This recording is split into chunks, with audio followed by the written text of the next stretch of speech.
thing we've tried to do is to launch a program that we call the Drug Discussion Program. So we try to engage in a discussion, motivation, conversation with prisoners on their drug problem, to motivate them and make them realise that they have a drug problem.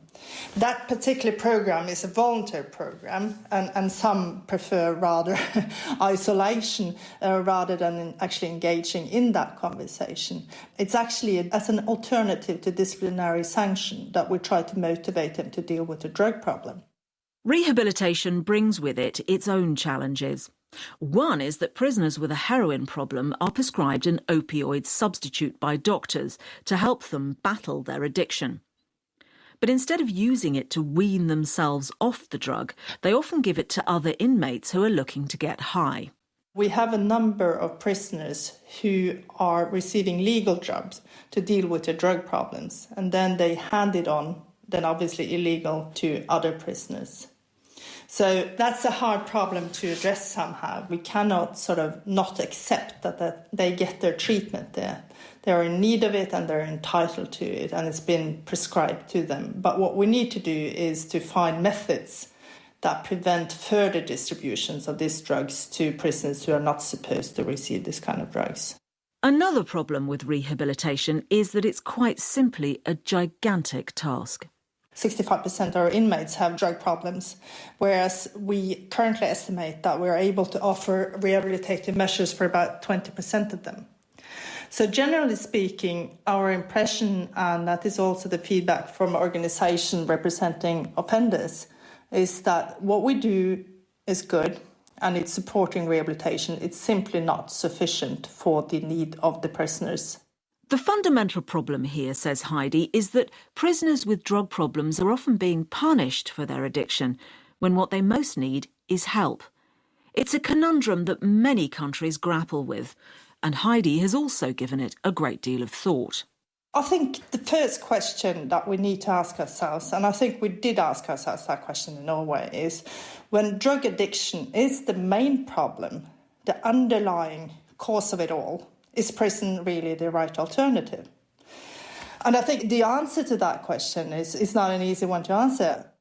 But one revolutionary scheme launched in 2016 is proving successful. The so-called Drugs Court in Norway offers rehabilitation as an alternative to prison. Offenders with many previous convictions are given the chance to take part and remain free as long as they fully attend. It's a suspended sentence. It's supervised by a judge, and it's aimed at repeat offenders with a major drug problem. We make an individual program that we make the participants go through. And it's a voluntary thing. If you rather go to prison, well, you can. The figures speak for themselves. We have reduced the reoffending by half by using this program. And we save a lot of money and a lot of individual pain by setting up special arrangements like that. It's working, and it's working better than prison. Could decriminalisation be a way to deal with the drugs problem in and outside prison? Norway pulled back recently from this politically sensitive move. But it's a different story in Portugal, where the law on drugs was changed 2 decades ago. As our fourth expert witness explains. Part 4. Decriminalisation. My name is Ximena Rego. I work in a research center in the School of Law in the University of Minho, Portugal. At the end of the 1990s, Portugal was facing a drugs crisis. Up to 1% of the population was thought to be injecting heroin, leading to a surge in cases of HIV. It has been a period marked by social and political alarm around the drug phenomenon. Problematic heroin use was the second highest in Europe in 2000, and in 1999, drug-related crimes were the main reason for effective prison sentences. So there was a lot of alarm around it. The Portuguese government decided that arresting people for using drugs wasn't solving the problem, because it stopped addicts seeking medical help. The fact that it's a crime creates a huge distance between the drug user in need of help and the structures, the health structures available to help them. So the only way to overcome this is to decriminalize and to make it more accessible. There's a differentiation between the user and the dealer. The former seen as an ill person in need of care, and the second as a delinquent. There were fears that decriminalisation could lead to an explosion in drug use, but overall it didn't, and there was a dramatic decrease in deaths from overdose. The proportion of prisoners sentenced for drug crimes fell, but decriminalisation didn't stop drugs from getting into prisons. Cannabis, heroin, cocaine and ecstasy remain the most commonly used substances in prison, like outside of prisons. We all know how hard it is to reduce drug supply. Reports gathered by interviews to former inmates tell us that there's never a lack of supply inside prisons. But importantly, drug use by prisoners has declined. They are decreasing. For example, for cannabis, if in 2001 around 87% that used outside prison, around 60% kept using inside prison. In 2007, that number had dropped to 47%, and in 2014 to around 41%. To make even more progress, Chimène thinks authorities need to face the fact that drugs in prisons are an unavoidable reality. The programs available inside the prisons are the same offered outside the prisons. Inmates have access to either the traditional abstinence-focused therapies and also to opioid substitution treatment. It's the more controversial help that's also needed. What is really lacking is harm reduction measures, as simple as needle and syringe exchange. Since drug use inside the prison is forbidden, implementing these strategies would be accepting that they exist. How can we get drugs out of prisons? The answer is to get them out completely is impossible. But we can make it difficult for prisoners to get hold of them. Perhaps the really important conclusion to draw is that we need to treat addiction as more of an illness than a crime, and focus on getting addicts the help they need to kick the habit for good, which in turn is more likely to stop them reoffending. But let's give the final word to Stuart, who during his time in prison found solace in writing a book entitled 2 Years. It was all really trying to just basically forget who I am or come to terms with what had happened in life. And the drugs seemed to help that at the time. But then it all spiraled out of control and down, lost relationships, not keeping in touch with family. But I had within myself to get myself out and to write and clear the demons from myself. Do you know what I mean? My demons of my past. And here I am today doing a radio broadcast on the BBC World Service. I'd say that's an excellent outcome. This inquiry was presented by me, Tanya Beckett, produced by Sheila Cook, and researched by Chris Blake.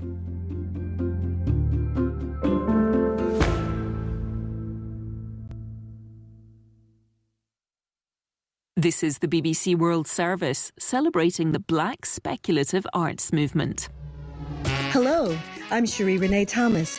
The last couple of decades have sparked a growing wave of enthusiasm for literature, art, comics, music, film, and video games by Black artists around the world. We have been nerdy since nerds have existed, and we're in this cultural moment where Black nerddom is being universally recognized. As a literary device, it centers Black cultures and reimagines how society might be different if viewed not from the margins, but from another lens. This movement has grown into an international phenomenon. So many artists that were relatively unknown really have become international brands. I'm going to be speaking with some of the wonderful creators, curators, and scholars and find out how, after all this time, it is finally being recognized for the bold, innovative, blockbuster creative movement that it is. Black Speculative Arts at bbcworldservice.com.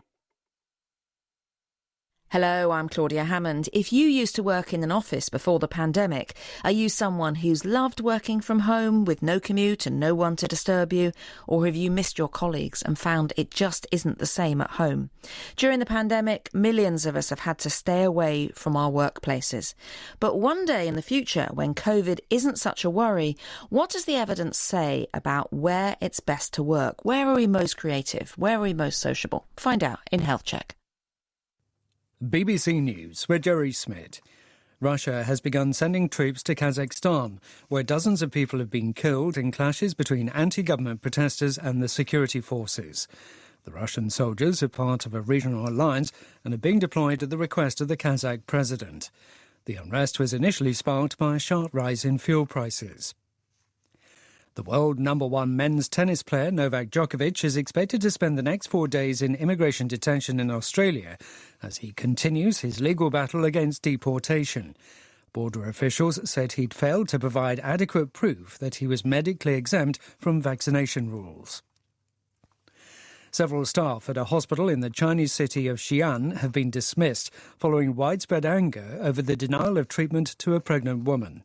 She suffered a miscarriage after being refused admission because her COVID test was out of date. Thousands of people have again taken to the streets of the Sudanese capital Khartoum to protest against military rule.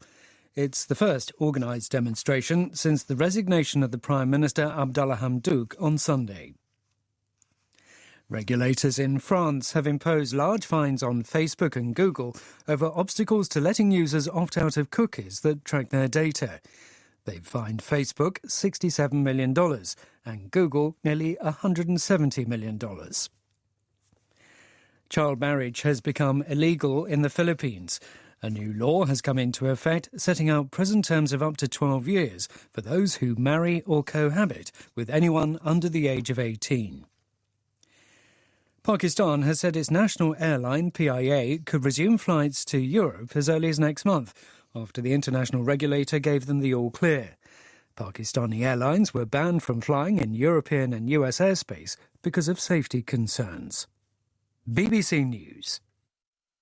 Hello and welcome to Health Check from the BBC. I'm Claudia Hammond. Today we're looking at the psychology of where we work and which makes us happier, more productive and more creative, working from home or working in the office.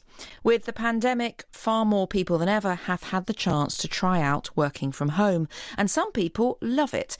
They say there's no time wasted commuting, it's easier to combine work and childcare, and you feel as though you can get more done. But others are bored and lonely and can't wait to get back to the office. Hello, my name is Paulo. I am a lawyer. I am here in Chile.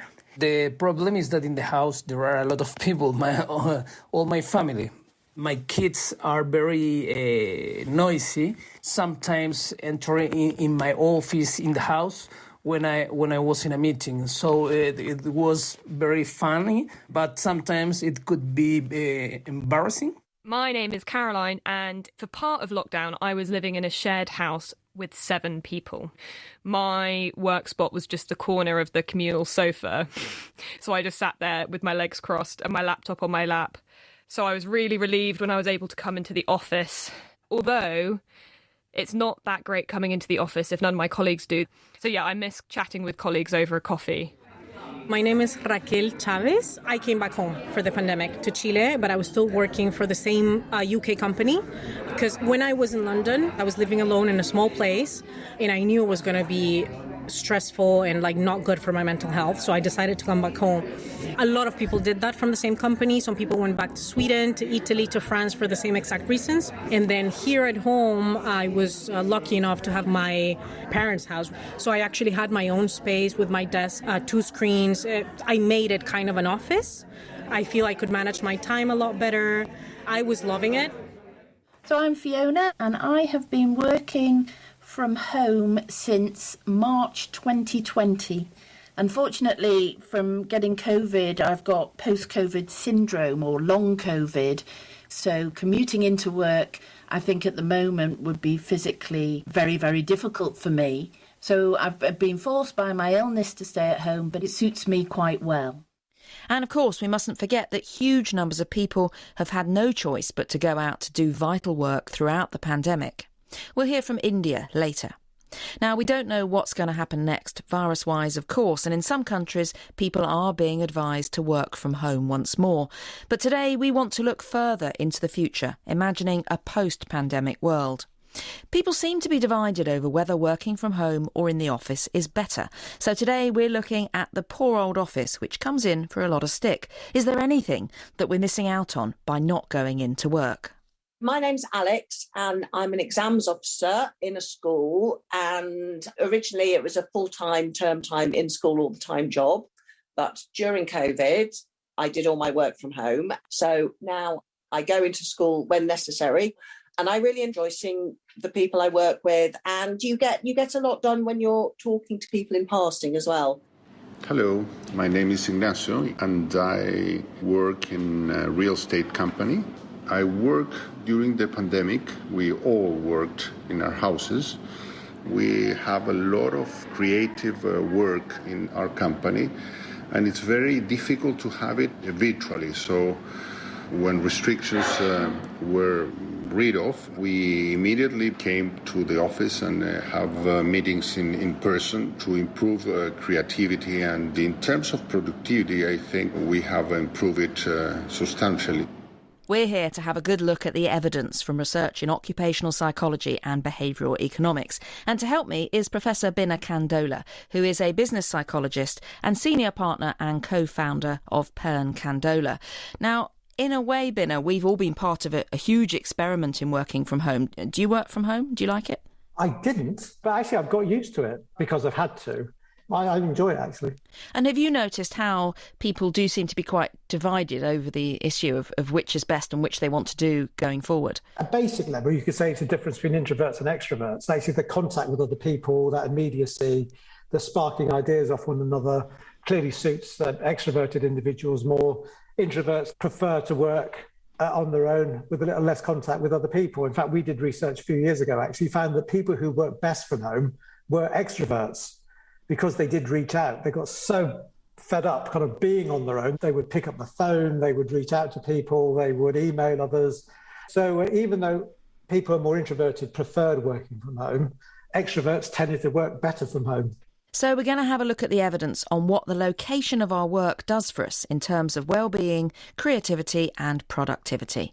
And we're going to start with what offices do for us socially. So first, I spoke to Catherine Steele, who's Associate Professor of Psychology at the University of Leicester in the UK. Well, I've just come back from walking the dog in the countryside, and I've just made some pumpkin soup, actually. So, yeah. Oh, that sounds nice. Now, of course, within organisations, you can measure all sorts of things like productivity, but what do we as human beings miss about seeing other people in a workplace if we're always working from home? I think we miss a lot of that informal communication when we're working from home, because you tend to just get together for sort of official meetings, whereas obviously in the office you might meet in the coffee queue, and that's where more of that chit-chat happens. Is that chit-chat quite important, do you think? I think it's really important, yeah. I mean, it's sort of a natural part of our communication, isn't it? It's more of a relaxed style of conversation. It's where perhaps you let your guard down a little bit more. And how much work has been done throughout the pandemic to see how people's well-being is affected by working from home and what works best? There's been an awful lot going on, I think, in the background. Quite a lot has been published quite quickly, which is great because we've already seen some of the results, and then some is sort of still in progress. But I'm not sure we fully know, in terms of any measurement form, what the impact is as yet. And how much do you think there are individual differences in all this? I think individualisation is going to be so important because so many people are now going to be working in more of a blended capacity going forward. For some people, working from home has been amazing. Maybe somebody's got social anxiety, would never contribute in a face-to-face meeting. Actually, when they've got more of that kind of faceless situation, might contribute an awful lot more. Somebody who's more extroverted possibly has really struggled being at home and not having that kind of, contact with people. Maybe this is a time now to reflect on where it's worked really well and sort of cherry pick some of that and then try and learn from some of the places where it hasn't worked very well and what can we do differently going forward. And I guess it could make a big difference what stage of life you're at as well. So if you're young and brand new to a city, a workplace might be the place where you're going to make your new friends. If you're older, then that might be very different. It may be, but if you look at the 50 plus workforce, a lot of people in that bracket go to work for the social element. We can't look at somebody and say, oh, that person's going to work from home really effectively because they're in this particular demographic category. I just think it's so much more complex. And I guess it also might depend on the nature of the work you're doing as well. So if you're doing something very routine that you find boring, it can be made bearable by having some really fun colleagues to talk to at the time. And I'm sure we've all had experiences of that. I know when I've had more kind of paperwork and form-based things to do, just doing that at home, that's the time when my laundry basket's empty, my kitchen is spotless. That is an advantage of being at home. You can procrastinate forever. It's great. And everything looks sparkly. That's right. And of course, I want to remember that many people don't have the luxury of choice and have been going out to work every day all this time. My name is Anu Bhuyan and I'm a journalist in India. I think work from home in India is not easy for a lot of people. I think the idea of work from home, the concept, presupposes that people will have access to internet, you'll have access to a workstation in your house. And that's just not true for a lot of people in this country. And I know that that's been true for a lot of people, like, for example, one of my school teachers who I'm still in touch with and very fond of. The school hasn't given them devices, but yet they're supposed to conduct, all of their classes and grade papers and all of this kind of stuff online. So it isn't a reality for a lot of people. I think it is a reality for me and a privilege really for me because of things that I can afford, such as living alone, access to a workstation. And I think it's a change that I really kind of took in stride. I feel like a lot of time is actually wasted in the office. As much as, the camaraderie is fun and it's good to get out of the house and be out in the city, we really should be honest about it. But we spend a lot of time in office just on gossip. But what about people who started a brand new job during lockdown, working from home before they'd even met their colleagues? I am Susana Dörr. I work in the Clínica Alemana in Santiago. During the pandemic, I was starting a new job through Zoom. So it was very, very challenging the first 6 months. Then I started to go to the office and of course it was better. Not long into the pandemic, in June 2020, Lizzie started a job in the civil service in London, right in the middle of a lockdown, so she couldn't meet any of her new colleagues for some time. I've met my manager 3 times. So much has happened in his life. He's moved house, he's had a child. So I feel like even though it's mostly been virtual, it hasn't actually stopped us getting to know each other and working well. I've met the rest of my team because I've started going in about once a week now. That is nice. And are you enjoying that on the one day when you go in? I love going in. We're sort of quite giddy to see each other and it does feel like we're making up for lost time. Have there been any advantages of working from home, though? I mean, some people love it and don't want to go back. Yeah, I have some colleagues who are definitely enjoying the silver linings, but I actually find it quite hard come 6 o'clock, 6:30. There's always emails, I haven't finished everything. And I do find it harder, I think, switching off. And has it taken a while to find out the culture of your workplace because you haven't been there in person? Yeah, I mean, I didn't realise for about 3 weeks that my laptop was touchscreen. I shouldn't laugh. And I accidentally knocked it once in the middle of the call and I thought I'd done something awful. I can just imagine doing that myself. Just those things that you normally learn. So one day, when it's safe to go in as much as you want, would you like to be back in the office full time? I would love to go back in full time. I think it will be interesting to see the appetite, how quickly people want to get back in. Lizzie there. Now, Binna, I thought it was really interesting that Lizzie mentioned that the work culture can be difficult to absorb if you're not there in the workplace. Absolutely. You pick up these incidental bits of information how people move around the office, who they talk to, the tone they use, all of these things. I don't think we really acknowledge them when they're happening. But when you're starting a new job and all your interactions are via a video screen, you do kind of think, I'm missing out on something here. And I've met some of my closest friends and full disclosure, even my partner, in an office. And when I've worked in really boring jobs, it is chatting that's kept me going. And also, I guess I've met a far wider range of people than I did at school or at university. Is that something to be borne in mind? Yeah, and we come into contact with people, we get to know them a bit better. There's a phrase that I found myself using, which I would never have used a year and a half ago. It's good to see you in 3D. Just being able to see a person in the round is great. You miss out on all of those things and how they talk, but it's also getting to know something about them. Because as somebody said, you need to make an appointment for a Zoom call. And then once the meeting has started, you're there for a purpose. It's for a set period of time. It's all very goal-driven.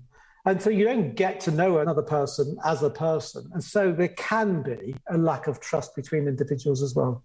And many organisations are trying to improve their diversity, and they hope that that will result in making better decisions. But if you don't work together overhearing conversations or chipping in, will it still have the same impact? We did a survey. And one of the things that we found was that if you felt slightly isolated from your team and your workmates beforehand, it just became worse. So you don't get a chance, if you are feeling slightly detached, to be able to recover that ground, it would appear. Now, some people do insist they get more done at home, and it's true that on average those who were sent home to work did end up working longer hours. Christine Grant, Associate Fellow at Coventry University in the UK, was way ahead of the game here and had been studying remote working for more than a decade before we'd even heard of COVID. It was quite hard to find people to take part at the time, but I guess the pandemic has moved things on significantly. But we did find it was an extraordinary time in a sense because people were trying it out and technology was moving on and allowing more of this freedom. In the studies that we did, we found very interesting results around the positive aspects of remote working, but also some of the downsides around sort of overworking and lack of recuperation, really, which of course can in turn affect our mental and physical health. It's interesting that people often end up working harder when they're working from home because you'd think that you have the opportunity to maybe, if you're lucky, go and have a break whenever you want and you save the time commuting. So you think overall you might have more spare time if you were working from home, but it doesn't seem to have worked like that. No, it doesn't, does it? And I guess agile working or hybrid working, remote working, whatever you want to call it, is a bit of a liberation from the traditional ways of organising and structuring work, but that makes it a bit boundaryless as well. So people really need to think about how they manage their boundaries. You know, some people switch off at certain times and, you know, take those breaks, but most people carry on working. In doing that, you actually can lose productivity. And if you're then going into the office as well in the hybrid model, you're actually creating this, what I'm calling a hybrid hangover. And what else are we missing out on by not working in the office? I think it is around the social interaction.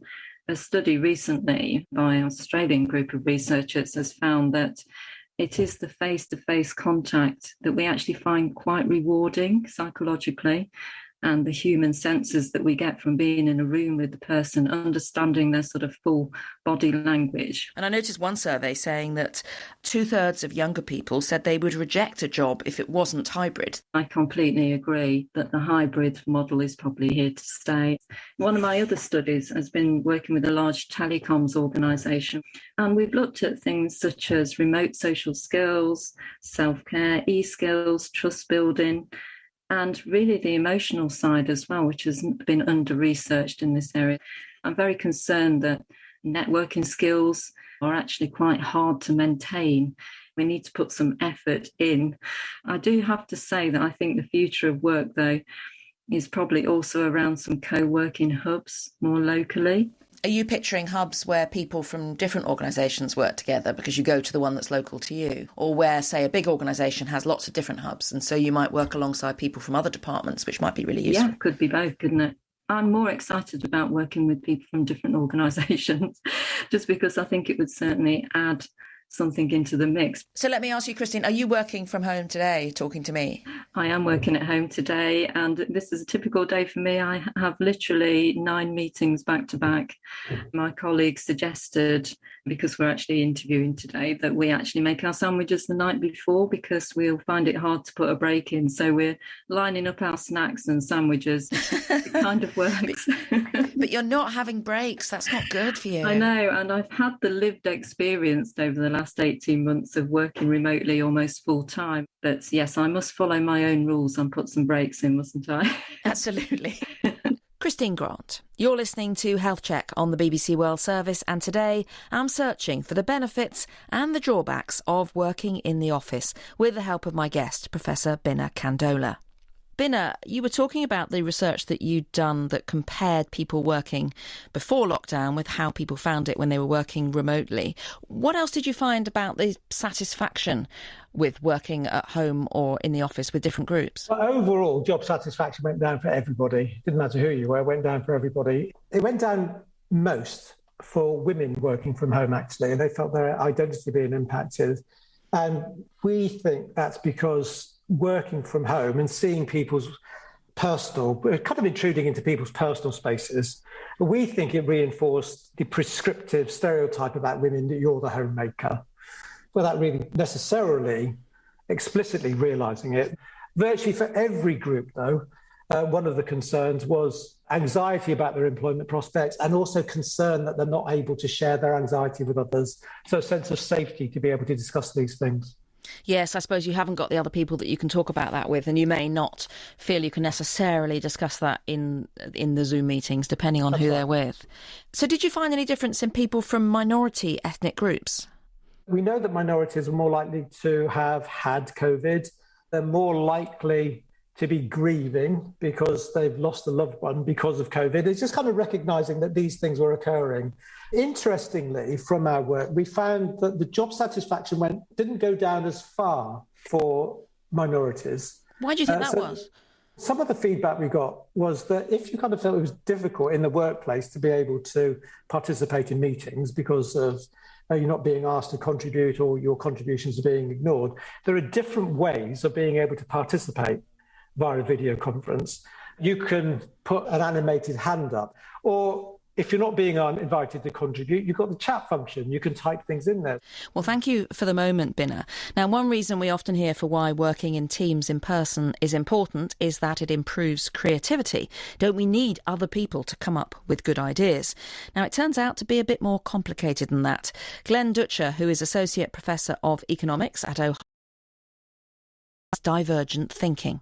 Divergent thinking is trying to think about solutions whenever a single answer to a question isn't right. So, for instance, if we were to ask a painter to represent the mood or the feeling of happiness, we would say, well, there's a lot of different ways in which we can represent that feeling of happiness.